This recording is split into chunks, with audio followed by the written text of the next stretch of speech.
popcorn rice after discussion. Want to know some more fun facts? Isn't it awesome to see some of your favorite content creators and favorite people, honestly, that you follow here on this app, be a part of this amazing community called the Nerd Initiative? Tell us your name and tell us about your incredible array of books in the booth. All right, not my book, so I'll have to talk him up a little bit. So that's all good. That's fine. That's fine. Okay. Hey, I'm Ruben. I've been a dealer's helper at conventions for over 20 years, and I'm here today in Washington, D.C.'s fantastic Awesome Con with my current boss, Alex. This is Absolute Comics and Statues.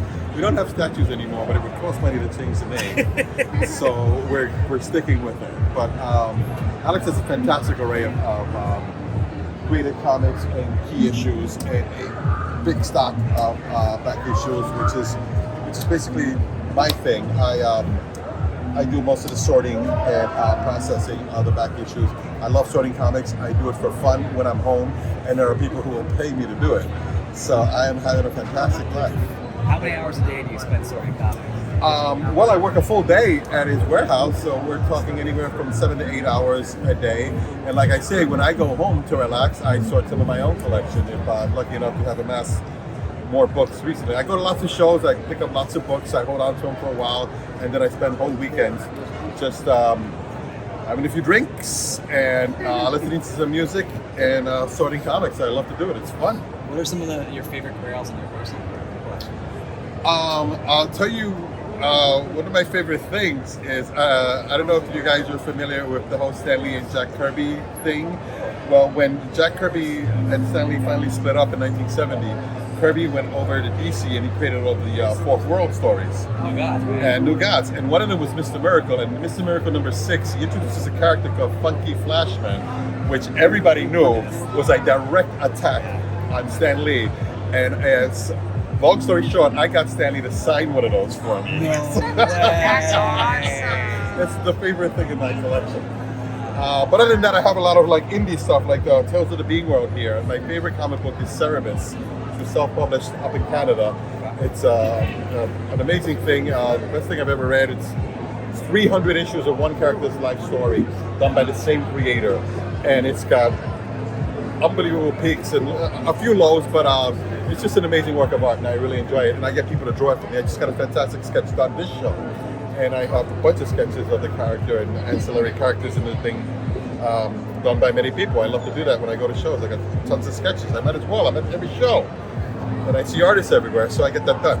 Right next to the Fantastic Four. Yeah, it's it really is a fascinating book. It starts as a parody. The creator, it's a Canadian fella, he was a fan of Howard the Duck and Conan the Barbarian. So he combined the two and made a parody comic of a barbarian aardvark. That's cool. And it starts out as an extremely funny, dead-on parody comic, and then later on he decides to do a much deeper story, and it really goes all over the place. It becomes a treatise on politics. Part of it is there's a section of it that's about death. It's incredibly depressing. It's an action comic. It's all over the place. It's a romance comic. It's all over the place. It's amazing, and it gets really wonderfully bizarre and obscure toward the end. A lot of people can't handle it. They don't make it to the end. I read it all the way at least twice. And it's just the best ride I've ever had in comics. That's awesome. And you said you've been doing this for 20 years. You've been Approximately. collecting before that, sure. Oh yeah, twice as long. How did you get into this? How did this become like a passion?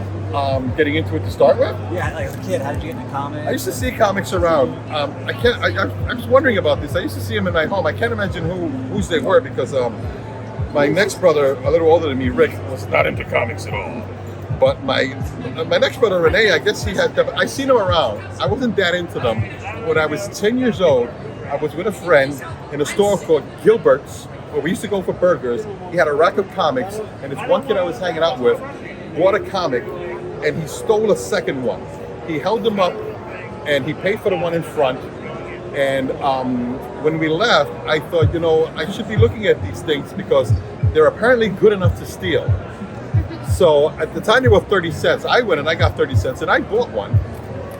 And I really enjoyed it. So I got another 30 cents and I bought another. And what are you going to do? I fell in love with the medium, and I bought, anytime I had any kind of money, I bought another comic, and it was any type of comic. It was superheroes, it was romance, it was Harvey's. If it was a comic book, I wanted it. I just wanted every type of comic book there was because I just really enjoyed the medium. I loved it. Any of your favorite characters?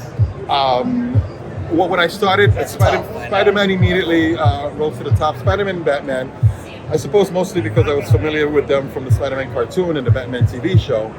But also a lot of those stories I think were more compelling for me, especially Spider-Man. Especially when I got around to reading the early ones. It was about a teenager who was, put upon constantly by everything in the world around him.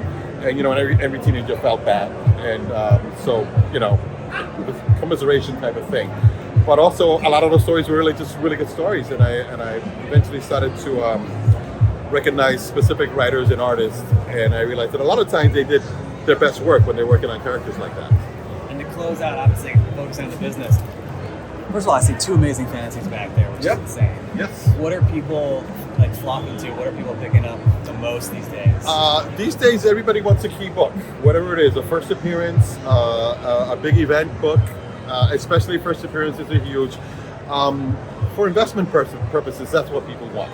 People are buying books that they hope to eventually flip for a lot more money. Spider-Man is always a safe investment. It's always popular, and people always want it, and people always make money. You buy a Spider-Man, you can sell it for more money, almost certainly. But yeah, key books, first appearances are the big sellers. Awesome. Thank you very much. My pleasure.